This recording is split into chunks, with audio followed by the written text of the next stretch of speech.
తెలంగాణలో ఎవరైతే బీఎడ్ చేద్దాం అనుకుంటున్నారో, తెలంగాణ యూనివర్సిటీ అండర్‌లో ఉన్న బీఎడ్ కాలేజెస్ ఈ వీడియోలో డీటెయిల్‌గా ఎక్స్‌ప్లెయిన్ చేస్తానండి.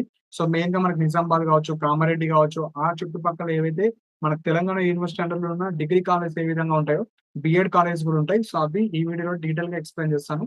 సో, వెబ్ ఆప్షన్స్ పెట్టుకునేటప్పుడు మీకు చాలా యూజ్‌ఫుల్ అవుతుంది. సో, మెయిన్‌గా మనకిక్కడ కాలేజ్ నేము, ఆ కాలేజ్ ఏ డిస్ట్రిక్ట్‌లో ఉంది, ఏ టైప్ ఆఫ్ కాలేజ్, కో ఎడ్యుకేషనా అది, అండ్ టోటల్ ఎన్ని సీట్స్ ఉన్నాయి, అందులో ఫీ స్ట్రక్చర్ ఏ విధంగా ఉంటదో డీటెయిల్‌గా ఎక్స్‌ప్లెయిన్ చేస్తాను. సో, ఇక్కడ 100 సీట్స్ మనకు బీఎడ్ కౌన్సెలింగ్‌లో అన్ని మీకు ఇవ్వరండి. ఈ 100 కూడా మెథడాలజీ వైస్ డివైడ్ అయి ఉంటాయి. సో, మ్యాథ్స్‌కి కొన్ని, ఫిజికల్ సైన్స్ కొన్ని, బయాలజికల్ సైన్స్ కొన్ని, సోషల్ స్టడీస్ కొన్ని. సో, ఇలా డివైడ్ అయి ఉంటాయి కాబట్టి మనకు ఎక్కువ విభాగన్స్ మాత్రమే పెట్టుకోవాలి. అప్పుడే మాత్రం మీకు ఏదో ఒక కాలేజ్‌లో సీట్ రావడానికి ఛాన్సెస్ ఉంటాయి. సో, ఫస్ట్ కాలేజ్ వచ్చేసి మనకు university college of education Saranampur Sarangapur అండి. So, Sarangapur Nizamabad. So, Nizamabad district. So, ఇక్కడ టోటల్ 100 సీట్స్ ఉంటాయి. సో, రూ. 13,500 ఉంటుంది. సో, ఇది యూనివర్సిటీ కాలేజ్. సో, ఇ ఇది ఫస్ట్ ప్రిఫరెన్స్ పెట్టుకోండి. సో, సెకండ్ వచ్చేసి ప్రతి కాలేజ్‌లో మనకు స్పెషల్ ఫీ ఉంటుంది రూ. 3,000. సో, ఇది ఎక్స్‌ట్రా చెప్పాను. కాలేజ్‌లో జాయిన్ అయిన తర్వాత మీరు పే చేసుకోవాలి. సో, ఇదొచ్చేసి మనకు కౌన్సెలింగ్‌లో మీరు పే చేసుకోవాలి. సెకండ్ కాలేజ్ వచ్చేసి Ahmed college of education Rameshwarpalli village, Bhiknoor taluka. So, ఇది కామారెడ్డిలో ఉంటుంది. So, total 50 seats, 30,000 fee structure. మనకు థర్డ్ వచ్చేసి Indur college of education, Achchanampalli, బోధన్‌లో ఉంటుంది. Nizamabad district. Total 100 seats, 27,000 fees. Fourth college వచ్చేసి మనకు కర్షాత్ బీఎడ్ కాలేజ్ మనకు near government degree college Kamareddy. So, కామారెడ్డిలో ఉంటుంది. So, total 50 seats, 28,000 fee structure. So, fifth వచ్చేసి Katipalli Ravindra Reddy college of education మనకు సుభాష్ నగర్‌లో ఉంటుంది. నిజామాబాద్ జిల్లా. 50 సీట్స్, 13,500 మనకు fee structure.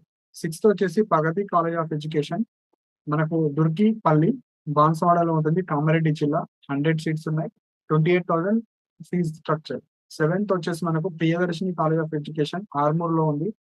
Nizamabad district. 100 seats, 24,000 fee structure.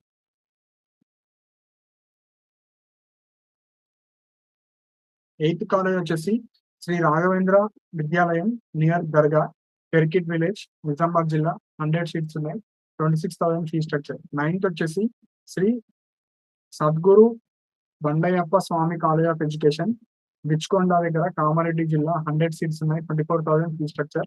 10థ్ వచ్చేసి Shri Sai college of education Varni road. So, 100 seats ఉన్నాయి. 23,000 ఫీ స్ట్రక్చర్. సో, లాస్ట్ 11థ్ కాలేజ్ అండి. సో, 11థ్ కాలేజ్ వచ్చేసి మనకు Shri Venkateswara college of education Boralam, మనకు బోరాలం దగ్గర ఉంది. బాన్సువాడ, కామారెడ్డి జిల్లా. 100 సీట్స్ ఉన్నాయి. ఇందులో 26,000 ఫీ స్ట్రక్చర్ ఉంది. సో, ప్రతి ప్రైవేట్ కాలేజ్‌లో ఒక 3,000 ఫీ అనేది అడుగుతారు. సో, ఎవరైతే మనకు తెలంగాణ యూనివర్సిటీ అండర్‌లో ఉన్న కామారెడ్డి కావచ్చు, నిజామాబాద్ కావచ్చు, బోధన్, బాన్సువాడ ఈ జిల్లాలలో ఎవరైతే బీఎడ్ చేద్దాం అనుకుంటున్నారో ఇవే కాలేజీలు ఉంటాయి. సో, మీరు వేరే జిల్లాలో కూడా మీరు వెబ్ ఆప్షన్స్ పెట్టుకోవచ్చు. ఈ జిల్లాలో నేను చేద్దాం అనుకుంటే నిజామాబాద్ ఆర్ తెలంగాణ యూనివర్సిటీ అండర్‌లో ఉన్న కాలేజ్‌లో చేద్దాం అనుకుంటే ఇవే కాలేజెస్‌లో మెథడాలజీ వైస్ మనకు సీట్స్ ఉంటాయి. సో, ఎక్కువ వెబ్ ఆప్షన్స్ మీరు పెట్టుకోవడానికి ట్రై చేయాలి. సో, ఈ డీటెయిల్ పీడీఎఫ్ మన టెలిగ్రామ్ ఛానెల్‌లో ప్రొవైడ్ చేస్తాను. సో దట్ మీరు వెబ్ ఆప్షన్స్ పెట్టుకునేటప్పుడు మీకు నచ్చిన కాలేజెస్ పెట్టుకోవచ్చు. దానికి సంబంధించిన లింక్ కూడా కింద డిస్క్రిప్షన్‌లో ప్రొవైడ్ చేశాను. సో, మీకేమైనా డౌట్స్ ఉంటే కింద కామెంట్ సెక్షన్‌లో మెన్షన్ చేయండి. అండ్ ఇలాంటి అప్డేట్స్ కోసం మన ఛానెల్‌ని సబ్స్క్రైబ్ చేసుకోండి. And thank you for watching my video.